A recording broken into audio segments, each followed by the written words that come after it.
तो हेलो दोस्तों, क्या हाल चाल है आप सभी के। मैं हूं आप सभी का दोस्त है हो साहिल कपूर। एंड दोस्तों, आज के इस वीडियो में मैं बैटल करवाने जा रहा हूं शैंग-ची वर्सेस जस्टिस लीग टीम के बीच में।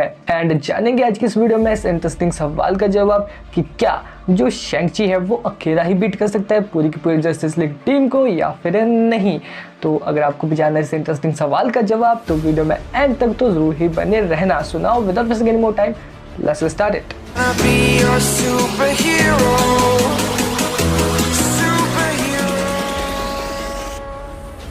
दोस्तों, वीडियो में आगे बढ़ने से पहले जैसा कि आप सभी को पता ही होता है कि मेरी आप सभी से सिर्फ एक ही गुजारिश रहती है कि अगर आपने अभी तक चैनल को सब्सक्राइब नहीं किया तो यार कर देना, साथ में जो बेल आइकन दिख रहा है उसको भी ऑल पे सेट करके प्रेस कर देना अगर ऑलरेडी ये सब कर लिया है। So thanks.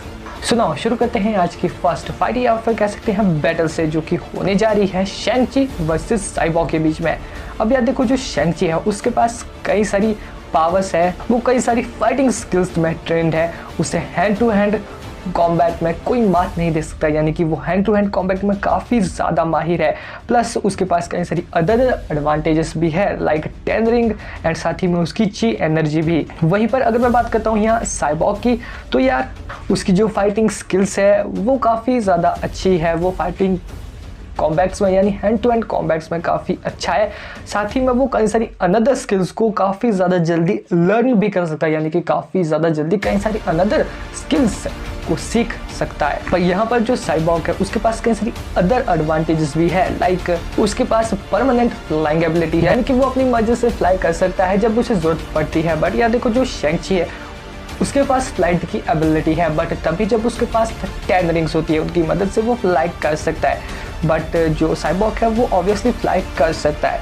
इसी वजह से जो शैंग-ची है उसकी जो फ्लाइट की एबिलिटी है वो टेम्पररी है एंड साइबॉर्ग की परमानेंट फ्लाइट एबिलिटी कह सकते हैं। बट यहाँ पर जो साइबॉर्ग है वो टेक्नोलॉजी में भी जीनियस है, जैसे कि आप सभी को पता ही है। सुनाओ, जो साइबॉर्ग है वो बीट तो कर सकता है शैंग-ची को, बट सिर्फ जो शैंग-ची का नॉर्मल वर्जन है। बट यार देखो, जब शैंग-ची के पास 10 रिंग्स आ जाएगी फिर वो अपनी ची एनर्जी का यूज करेगा साइबॉर्ग के विरुद्ध, यानी कि साइबॉर्ग से फाइट के दौरान। तो ऐसे में यहाँ पर जो शैंग-ची है उसके जीतने के ज्यादा चांसेस बन जाते हैं। सो ऑब्वियसली यहाँ पर जो शैंग-ची वर्सेस साइबॉर्ग की बैटल होगी उसमें शैंग-ची के जीतने के ज्यादा चांसेस होने की वजह से यहाँ पर Shang-Chi wins. Battle number 2, Shang-Chi versus the Flash. तो यार देखो, शैंग-ची की पावर्स एबिलिटीज के बारे में तो मैंने आप सभी को बता ही दिया, बट यहाँ पर जो फ्लैश है यार वो शैंग-ची से भी आगे है, कई सारी एडवांटेजेस रखता है। लाइक जो शैंग-ची है उसके पास कई सारी पावर्स एंड एडवांटेजेस तो है ही, साथ ही में काफ़ी सारी स्किल्स भी है। बट जो फ्लैश है उसके पास उसकी सुपर स्पीड की पावर है। अब इसकी वजह से स्पीड फोर्स के एक्सेस के चलते वो कई सारी अनदर पावर्स का एक्सेस भी ले सकता है। जैसे कि आपको द फ्लैश के पंच के बारे में तो पता ही होगा, द फ्लैश का मास पंच जो कि कितना ज़्यादा पावरफुल होता है। अब ऐसी ही कई सारी अनदर एडवांटेज भी फ्लैश के पास है, उसकी स्पीड के चलते वो लाइटनिंग तक को जनरेट कर सकता है अपनी स्पीड के चलते। तो इसी वजह से जो फ्लैश है वो कई मायनों में शैंग-ची से आगे निकल जाता है। अब अपनी सुपर स्पीड की ही बेसिस पर वो शैंग-ची को हराने का दम रखता है, पोटेंशियल रखता है। तो यहाँ पर no doubts Shang-Chi versus the Flash की बैटल में द फ्लैश ही जीतेगा। बैटल नंबर 3 या फिर next battle, Shang-Chi versus Aquaman. अब ये देखो, इस बैटल में 2 पॉसिबिलिटीज निकल कर आती है। पहली, ये बैटल हो सकती है अंडर वाटर, या फिर दूसरी ये बैटल हो सकती है लैंड पर भी, यानी कि पानी के बाहर में। तो ऐसे में अगर पहले बात की जाए अंडर वाटर बैटल की, अब अगर एक्वामैन वर्सेस शैंग-ची की बैटल अंडर वाटर होती है तो यहाँ पर जो एक्वामैन है उसके पास कई सारी एडवांटेजेस है। लाइक जो एक्वामैन है वो कंट्रोल कर सकता है सारे के सारे सी क्रिएचर्स को, एनिमल्स को, एंड साथ ही में वो कर्तन द क्रैकन को भी कंट्रोल करने का पोटेंशियल रखता है, जिसके चलते कि यहाँ पर शैंग-ची के टिकने के ज़्यादा चांसेस है ही नहीं एक्वामैन के सामने। और यहाँ पर जो एक्वामैन है उसके रिफ्लेक्सेस, उसकी स्पीड भी काफ़ी ज़्यादा अच्छी हो जाती है पानी में। अब यहाँ पर शैंग-ची के साथ उल्टा होगा, उसके रिफ्लेक्सेस थोड़े कम हो जाएंगे अंडर वाटर। और साथ ही में जो एक्वामैन है उसके पास ट्राइटन ऑफ पोसाइडन भी है, जिसकी वजह से यहाँ पर उसे बैटल में काफ़ी ज़्यादा एडवांटेज होगी, जिसके चलते यहाँ पर चाहे शैंग-ची अपने टेररिंग्स का यूज करे या फिर अपनी ची एनर्जी तक का यूज कर ले, तब भी वो एक्वामैन को बीट नहीं कर पाएगा अंडर वाटर। बट वहीं अगर बात की जाए सेकंड पॉसिबिलिटी की, यानी कि शैंग-ची वर्सेस एक्वामैन की बैटल अगर पानी के बाहर होती है लैंड पे, तो क्या होगा? तो ऐसे में अगर पानी के बाहर इन दोनों की बैटल होती है तो यहाँ पर जो शैंग-ची है उसके जीतने के ज्यादा चांसेस है, क्योंकि ये देखो जो शैंग-ची है वो पानी के बाहर अपनी ची एनर्जी का काफी ज्यादा अच्छे से यूज कर सकता है, साथ ही में अपनी टेररिंग के साथ भी काफी ज्यादा अच्छे से वो अटैक कर सकता है एक्वामैन के ऊपर। एंड पानी के बाहर जो एक्वामैन है उसके पास भी उसकी कुछ एडवांटेजेस नहीं रहेंगे, लाइक पानी के बाहर वो किसी क्रिएचर को कंट्रोल कर लेगा, ज़्यादा से ज़्यादा वो क्रैकन को बुला लेगा। बट फिर भी अगर जो शैंग-ची है, शैंग-ची वर्सेस एक्वामैन की फाइट किसी ऐसे एरिया में हो रही हो जहाँ पर काफ़ी सारे लोग पहले से रहते हो, तो ऐसे में वहाँ पर जो एक्वामैन है वो भी क्रैकन को लाना नहीं चाहेगा। तो ऐसे में जो शैंग-ची है उसके पास कई सारी एडवांटेजेस होगी। तो इसी वजह से यहाँ पर अगर पानी के बाहर वाली बैटल की बात की जाए तो यहाँ पर जो शैंग-ची है उसके जीतने के ज़्यादा चांसेस हैं इनलैंड वाली बैटल में, यानी कि मी के ऊपर बैटल, पानी के बाहर वाली बैटल में। सो इसी वजह से इन्हीं सभी पॉसिबिलिटीज के चलते, इन्हीं दोनों पॉसिबिलिटीज के चलते ये जो बैटल है शैंग-ची वर्सेस एक्वामैन वो टाई हो जाती है।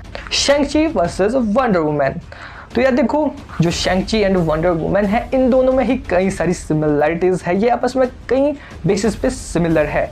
लाइक ये दोनों ही हैंड टू हैंड कॉम्बैट में काफ़ी ज़्यादा माहिर है और इन दोनों के पास ही कुछ वेपन्स के एडवांटेजेस है। लाइक जो वंडर वुमन है उसके पास है एडवांटेजेस उसके truth of lasso and shield की, साथ ही में जो शैंग-ची है उसके पास एडवांटेजेस है उसके टेन रिंग्स की, साथ ही में जो शैंग-ची है उसके पास ची एनर्जी की भी एडवांटेज है, प्लस जो वंडर वुमन है वो खुद एक गॉड किलर है। तो यहाँ पर ये जो दोनों ही वॉरियर है ये काफ़ी ज़्यादा पावरफुल है, काफ़ी ज़्यादा स्किल्ड भी है। इन दोनों की फाइट बेशक देखने लायक होगी, काफ़ी ज़्यादा इंटरेस्टिंग भी है इन दोनों की फाइट, बट यार इसका रिजल्ट निकाल पाना काफ़ी ज़्यादा मुश्किल है, कॉम्प्लिकेटेड भी है। बट अकॉर्डिंग टू मूवीज़, यानी कि अगर हम मूवीज़ के बेसिस पर देखें तो यहाँ पर जो वंडर वुमन है उसके फीट्स शैंग-ची के फीट्स के मुकाबले में ज़्यादा बड़े हैं या फिर काफ़ी ज़्यादा हाई लेवल के फीट्स है वंडर वुमन के शैंग-ची के मुकाबले में मूवीज़ में, क्योंकि ऑब्वियसली यार वंडर वुमन की कई सारी मूवीज़ आ चुकी है, वंडर वुमन में कई सारी मूवीज़ में देखने को मिल चुकी है,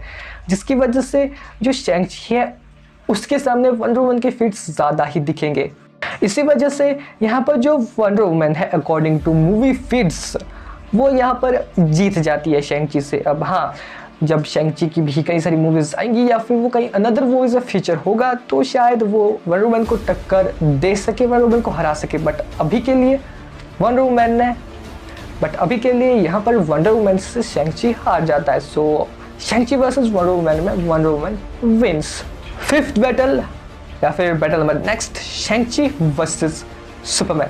तो यार देखो इस बैटल में मुझे ज़्यादा एक्सप्लेन करने की कोई आवश्यकता ही नहीं है, क्योंकि यार देखो सुपरमैन यानी कि वो बंदा जिसने अकेले ही पूरी की पूरी जस्टिस लीग टीम को हरा दिया था, अकेले पूरी की पूरी जस्टिस लीग टीम को हराने का दम रखता है। अब ये बात मैं ऐसे ही नहीं कह रहा, इस बात का प्रूफ आपको जस्टिस लीग मूवी या फिर जस्टिस लीग स्नाइडर कट में देखने को मिल जाएगा। तो ऐसे में यहाँ पर जो शैंग-ची है यार, ऑब्वियसली बात है कि वो अकेला तो पूरी की पूरी जस्टिस लीग टीम को नहीं हरा सकता, साथ ही में वो यहाँ पर कुछ जस्टिस लीग टीम के मेंबर्स से भी हार चुका है। तो यार वो सुपरमैन को कैसे हरा पाएगा? मतलब शैंग-ची अपनी किसी भी पावर का यूज़ कर ले, अपनी ची एनर्जी का यूज़ कर ले, अपनी 10 रिंग्स तक का यूज़ कर ले, बट फिर भी वो सुपरमैन को बीट कर ही नहीं पाएगा। तो यहाँ पर obviously without any doubts Superman wins. Next battle Shang-Chi versus Batman. तो यार देखो इस बैटल में भी दो पॉसिबिलिटीज निकल कर आती है, पहली विद प्रिपेयर्ड, दूसरी विदाउट प्रिपेयर्ड। यानी कि पहली पॉसिबिलिटी की अगर बात करें, इन दोनों की अगर प्रिपेयर्ड बैटल होती है तो ऐसे में यहाँ पर जो बैटमैन है वो शैंग-ची को बुरी तरह से हरा देगा, क्योंकि प्रिपेयर्ड बैटल में तो उसने सुपरमैन तक को बीट कर दिया था भाई। तो शैंग-ची तो क्या ही होगा उसके सामने प्रिपेयर्ड बैटल में। बट वहीं अगर विदाउट प्रिपेयर्ड बैटल की बात की जाए तो यहाँ पर जो शैंग-ची है उसके जीतने के ज़्यादा चांसेस है, क्योंकि विदाउट प्रिपेयर्ड बैटल में जो बैटमैन है उसके पास कोई भी ऐसी एडवांटेज नहीं रह जाएगी जिसकी मदद से कि वो शैंग-ची को बीट कर दे। तो इसी वजह से यहाँ पर शैंग-ची जीत जाएगा। तो यहाँ पर मुझे लगता है कि इस बैटल को अभी के लिए टाई कर देना चाहिए। बट फिर आप में से कुछ लोग कहोगे कि यार तूने तो दो बैटल्स टाई कर दी, लाइक शैंग-ची वर्सेस एक्वामैन और एक्वामैन वर्सेस बैटमैन। तो भाई मैं आपको बता देता हूँ कि जो ये वाली बैटल होगी शैंग-ची वर्सेस बैटमैन की, इसका आंसर आप बताओ कमेंट बॉक्स में, यानी कि ये बैटल है पीपल्स चॉइस पर। आप बताओ कि आपके हिसाब से कौन जीतेगा इन दोनों में से। क्या बैटमैन जीत सकता है या फिर शैंग-ची जीत सकता है? आपका क्या ओपिनियन है आप बताना कमेंट बॉक्स में, एक लॉजिकल रीजन देख के, एक अच्छा सा रीजन देख के कि भाई बैटमैन जीतेगा तो इस वजह से, शैंग-ची जीतेगा तो इस वजह से। अब अगर आपको वीडियो पसंद है तो यार इस वीडियो को लाइक करना, नहीं है चैनल पर तो चैनल को सब्सक्राइब करके बेल आइकन को दबाना और पैसा करना, हो सके तो अपने दोस्तों के साथ में इस वीडियो को शेयर भी कर देना। वीडियो अच्छी नहीं लगी हो तो यार बताना कमेंट बॉक्स में क्यों अच्छी नहीं लगी, और साथ ही में वीडियो को डिसलाइक मत करना क्योंकि इससे कुछ नहीं मिलेगा आपको, उल्टा मेरी रीच बढ़ेगी। तो यार एक लॉजिकल रीजन बताओ कमेंट बॉक्स में कि आपके हिसाब से कौन जीतेगा, या फिर आपका क्या ओपिनियन है इस बैटल के ऊपर, इस वीडियो के ऊपर, या फिर इस वीडियो में कुछ गलती हो गई तो यार माफ कर देना। बाकी तो बस यार मिलते हैं नेक्स्ट वीडियो, तब तक के लिए goodbye, take care, bye bye. अगर किसी टॉपिक कैसे देना तो वो भी कमेंट बॉक्स में दे देना, सुना goodbye, take care, bye bye.